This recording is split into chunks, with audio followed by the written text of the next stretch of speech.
Assalamualaikum warahmatullahi wabarakatuh. Waalaikumsalam warahmatullahi wabarakatuh. Selamat pagi semuanya. Pagi, Bu.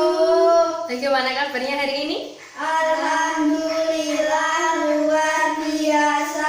Allahu Akbar. Alhamdulillah. Nah, sebelum kita mulai pelajaran, akan lebih baik kita berdoa terlebih dahulu. Untuk ketua kelas, silahkan memimpin doa. Berdoa mulai. Berdoa selesai. Amin amin ya rabbal alamin. Semoga dengan bacaan doa tadi dapat memperlancar pembelajaran kita pada pagi ini. Nah, sebelumnya Ibu mau tanya, hari ini ada enggak yang tidak masuk? Masuk semua, Bu. Alhamdulillah. Oke. Ibu mau tanya, masih ingat nggak kalian sama materi minggu lalu? Bab syahadat, Bu. Oke. Nah, setelah syahadat, rukun Islam yang kedua itu apa? Sholat. Nah, ada yang tahu nggak di sini? Salat itu apa? Ibadah yang wajib dilakukan orang muslim. Ada berapa jumlahnya? 5, Bu. Oke, pintar-pintar semua, alhamdulillah ya. Oke, hari ini kita akan bahas mengenai sholat.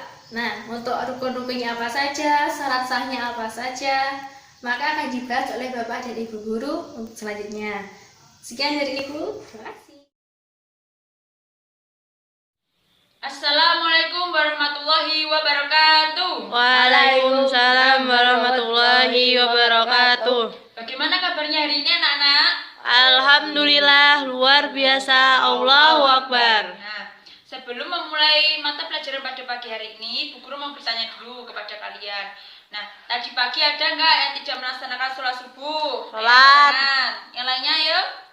Tidak, Loh, kenapa Mas Adi tidak melaksanakan sholat subuh? karena tidur. Loh, kalian kan sekarang sudah dewasa. Masa masih bolong-bolong untuk melaksanakan sholat subuh? Di sini kan sudah tahu apa belum?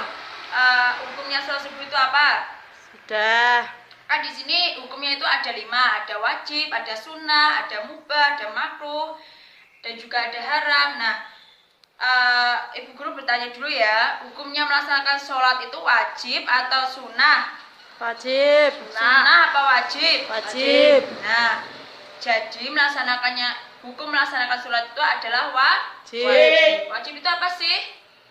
Segala sesuatu Sesuatu. yang apabila dilakukan akan mendapat Pahala. dan juga apabila ditinggalkan nantinya akan mendapat dosa. Jadi mulai sekarang yang kalian tadi yang sudah bolong-bolong atau yang belum melaksanakan sholat, segeralah untuk melaksanakan sholat. Nah, di sini kalian sudah tahu apa belum batasannya wajib melaksanakan sholat itu pada usia berapa? 10. Nah, sebenarnya usia yang wajib melaksanakan sholat itu dimulai pada saat usia 10 tahun. Nah, bahkan Nabi pun pernah tega untuk memukuli anaknya ketika anaknya itu enggan untuk melaksanakan Sholat. Apalagi kalian ini yang sudah dewasa ini haruslah wajib untuk melaksanakan Sholat. Nah, di sini batasnya kedewasaan kalian itu pada saat laki-laki sudah mengalami masa apa anak-anak? Mimpi basah. Kalau yang perempuan? Head.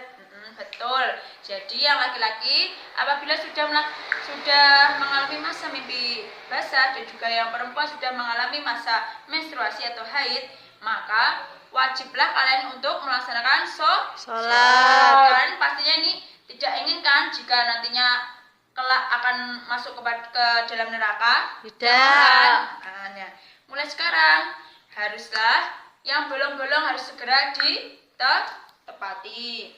Oke, dari sini sudah paham apa belum hukumnya dari sholat tadi itu apa? Sudah. Apa coba Mas Adi apa hukumnya tadi sholat? Wajib. Betul. Jadi hukumnya sholat adalah wajib ya anak-anak. Ya. Oke. Sekarang materi selanjutnya akan diterangkan oleh Bapak dan Ibu Guru yang lainnya. Sekian dari mata pelajaran yang dapat Ibu Guru sampaikan. Apabila ada kurang lebihnya, saya mohon maaf. Wassalamualaikum warahmatullahi wabarakatuh. Waalaikumsalam warahmatullahi wabarakatuh. Assalamualaikum warahmatullahi wabarakatuh. Di sini Pak Guru akan menjelaskan materi selanjutnya, yaitu tentang syarat wajib dan syarat sahnya sholat. Yang pertama adalah syarat wajib sholat. Yang pertama adalah suci dari hadas, baik hadas kecil maupun hadas besar. Hadas kecil ini adalah segala sesuatu yang bisa membatalkan wudhu, seperti kentut, buang air kecil maupun buang air besar.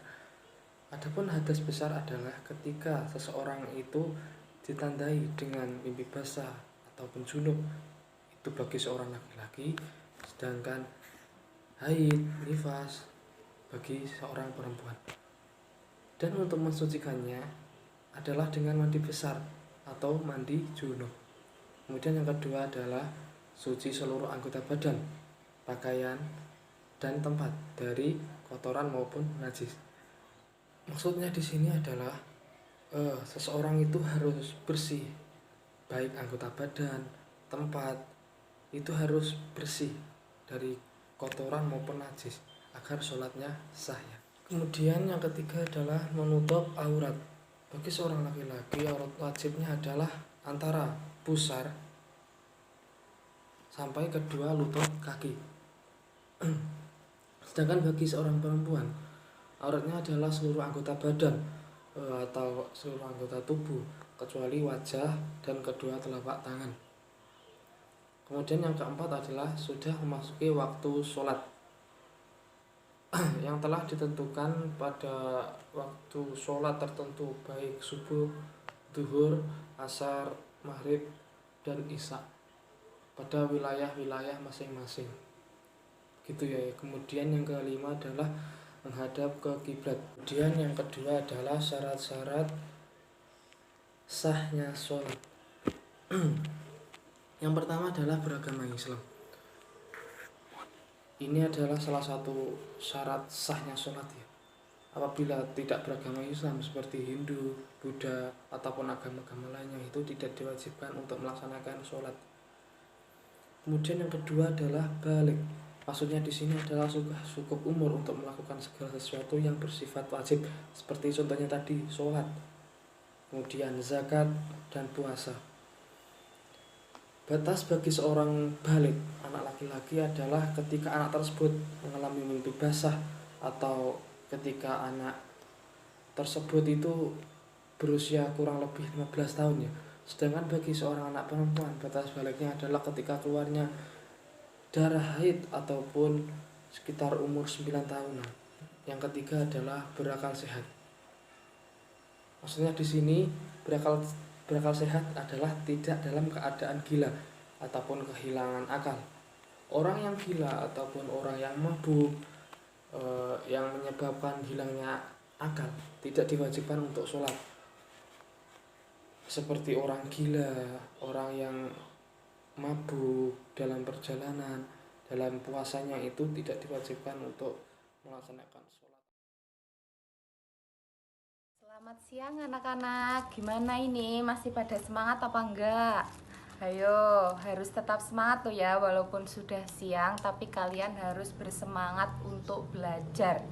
Baik, di sini Ibu akan lanjutkan penjelasan materi dari yang disampaikan oleh Pak Guru tadi. Ya, di sini Ibu akan menjelaskan tentang rukun sholat. Di sini ada yang tahu nggak rukun itu apa? Jadi rukun itu adalah sesuatu yang menjadi dasar sebelum dilakukannya sesuatu pekerjaan. Kalau rukun itu ditinggalkan, maka ibadah yang dikerjakan oleh seseorang tadi itu bisa menjadi sebab tidak sah. Ya, langsung saja ya. Di sini Ibu akan menjelaskan rukun-rukunnya sholat itu kan ada banyak. Nah, yang pertama di sini adalah niat. Seseorang yang akan melaksanakan ibadah itu awal pertamanya harus niat terlebih dahulu. Niat sholat. Di sini semuanya bisa kan niat sholat. Kita contohkan bersama-sama ya. Misalnya pada saat sholat subuh. Berarti kita harus niat terlebih dahulu. Usolli ada lillahi ta'ala. Ya, itu adalah niat. Ya, pada saat niat itu sambil menghadap kiblat ya. Jadi tidak boleh niat itu menghadap ke selatan atau ke utara atau ke timur. Jadi pada saat niat itu harus menghadap ke kiblat. Setelah kita niat, kemudian berdiri tegak bagi yang mampu. Di sini maksudnya bagi yang mampu adalah diperbolehkan sholat itu dengan tidur atau dengan maksudnya berbaring. Itu dikarenakan orang tersebut sakit dan tidak bisa berdiri. Jadi sholatnya itu boleh dengan duduk. Kemudian yang keenam yaitu iktidal. Jadi pada saat kita iktidal, kita membaca Sami'allahu liman hamidah. Kemudian membaca bacaan iktidal itu tadi. Selanjutnya yaitu sujud. Setelah kita sujud, kita duduk di antara dua sujud. Setelah duduk di antara dua sujud, rukun yang selanjutnya yaitu duduk akhir. Duduk akhir itu semuanya tahu ya, duduk yang kedua itu loh. Selanjutnya yaitu membaca tasyahud akhir. Lalu membaca sholawat Nabi, kemudian yang terakhir baru mengucap salam. Setelah kita pada saat kita mengucap salam itu posisi tubuh harus tetap menghadap ke kiblat ya. Jadi yang salam yang menengok itu hanya kepalanya, badannya tetap lurus. Jadi contohnya begini, Assalamualaikum. Nah, jadi posisi badan tetap menghadap ke kiblat, hanya wajahnya saja yang menengok. Begitu seterusnya. Kemudian yang terakhir yaitu tertib. Rukunnya sholat yaitu tadi yang sudah Ibu jelaskan. Yang terakhir tertib. Berarti tertib itu harus tidak boleh ada yang tertinggal sedikit pun ya. Kalau seumpama ada satu yang tertinggal karena lupa, maka kita harus apa anak-anak? Ada yang tahu apa enggak? Jadi kalau kita lupa pada rukun-rukun sholat, maka kita harus sujud syahwi. Sujud syahwi itu dilaksanakan pada saat terakhir. Jadi pada saat kita sholat, setelah kita membaca sholawat Nabi di duduk tasyahud akhir itu tadi, kita melakukan sujud syahwi, membaca bacaan sujud syahwi itu 3 kali. Bacaannya begini, Subhana malayana walayashu. Itu tadi dibaca 3 kali ya. Kemudian kita duduk kembali, lalu baru kemudian salam. Baik, begitu yang dapat Ibu jelaskan. Terima kasih atas perhatiannya. Assalamualaikum warahmatullahi wabarakatuh. Baik, untuk yang selanjutnya adalah materi praktek sholat. Hari ini kita akan melaksanakan praktek sholat sebagaimana yang sudah dijelaskan oleh materi-materi yang sebelumnya. Langsung saja kita akan praktek sholat. Pertama, pandangan menuju ke tempat sujud dan mengangkat tangan setara dengan telinga, lalu membaca takbir disertai dengan niat dan ditaruh di dada. Di sini diharuskan untuk membaca doa iftitah, surat Al-Fatihah dan surat-surat pendek yang bisa dipilih. Selanjutnya adalah rukuk. Bacaannya adalah Subhana rabbiyal azimi wa bihamdi, dibaca 3 kali. Setelah itu iktidal. Rabbana lakal hamdu mil'u samawati wa mil'ul ardi wa mil'u ma syi'ta min syai'in ba'du. Langsung sujud. Subhana rabbiyal azimi wa bihamdi 3 kali dan duduk di antara 2 sujud. sujud kembali dan baca seperti tadi. Rabbiyal a'la wa bihamdi 3 kali. Lalu berdiri untuk rakaat kedua. Di sini seperti awal tadi membaca Al-Fatihah dan surat pendek saja. Iftitahnya hanya untuk rakaat yang pertama. Selanjutnya adalah rukuk seperti tadi.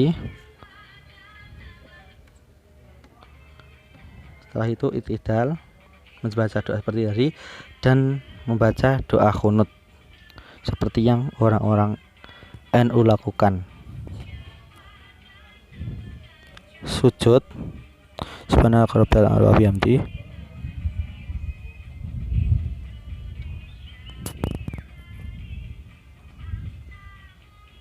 Sujud kembali, dan setelah ini adalah duduk yang dimana duduk tersebut terletak pada akhir, yaitu tasyahud akhir. Baca doa tasyahud akhir yang sudah diajarkan di sekolahan atau guru-guru masing-masing. Mengacungkan jari telunjuk pada bacaan asyhadu alla ilaha illallah wa asyhadu anna muhammadar rasulullah, dan terakhir salam, nengok ke kanan dan ke kiri. Diketahui bahwa praktek sholat tadi adalah sholat, yaitu sholat subuh, yaitu 2 rakaat, dan praktek sholat ini mengakhiri dari materi kami semua. Apabila ada kurang lebihnya kami mohon maaf. Wabillahi taufiq wal hidayah. Wassalamualaikum warahmatullahi wabarakatuh.